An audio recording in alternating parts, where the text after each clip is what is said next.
رمضان کا مہینہ اللہ تبارک و تعالیٰ کے پاس جس طرح قابل محترم ہے، قابل قدر ہے، اسی طرح ذی الحجہ کے شروع کے 10 دنوں کی اہمیت بھی اللہ تبارک و تعالیٰ کے پاس سب سے بڑی اہمیت اور فضیلت کے قابل کے۔ علامہ ابن تیمیہ رحمت اللہ علیہ سے پوچھا گیا، انسان کی زندگی میں رمضان کا آخری عشرہ آتا ہے، جس وقت آدمی طاق راتوں کو شب قدر کو تلاش کرنے کے بہانے ان طاق راتوں میں جاگتا ہے۔ سوال کیا گیا کہ ذی الحجہ کے شروع کے 10 دن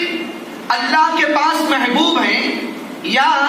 رمضان کے آخر کے 10 دن اللہ تبارک و تعالیٰ کے پاس محبوب ہیں؟ علامہ ابن تیمیہ رحمت اللہ علیہ نے بتایا کہ سال کے جو 360 دن ہوتے ہیں،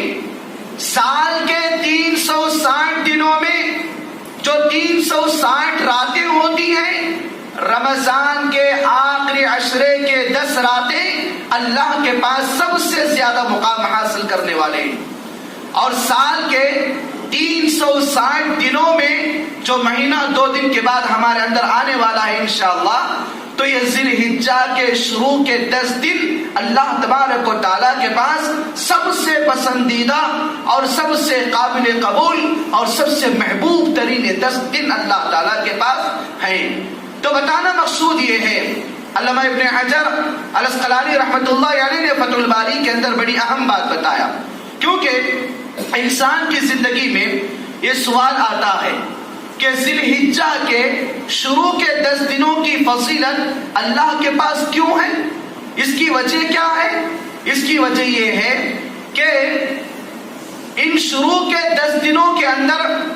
ارکان اسلام کے پورے ارکان پر آدمی عمل کرتا ہے۔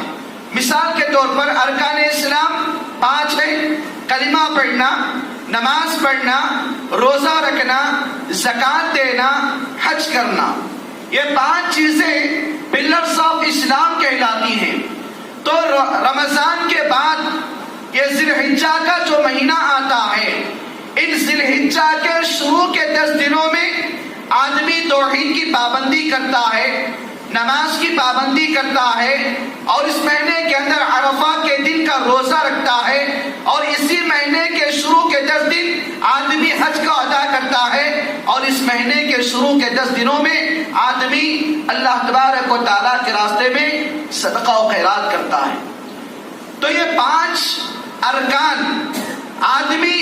عشرہ ذی الحجہ کے شروع کے 10 دن کرتا ہے، اسی لیے اللہ تبارک و تعالیٰ کے پاس 360 دنوں میں سب سے افضل، سب سے مقام اور اللہ تبارک و تعالیٰ کے پاس شان و شوکت بلند مقام رکھنے والے ہیں یہ جو 10 دن ہیں، ذی الحجہ کے شروع کے 10 دن، اور رمضان کی آخری راتیں یہ 360 راتوں میں افضل راتیں۔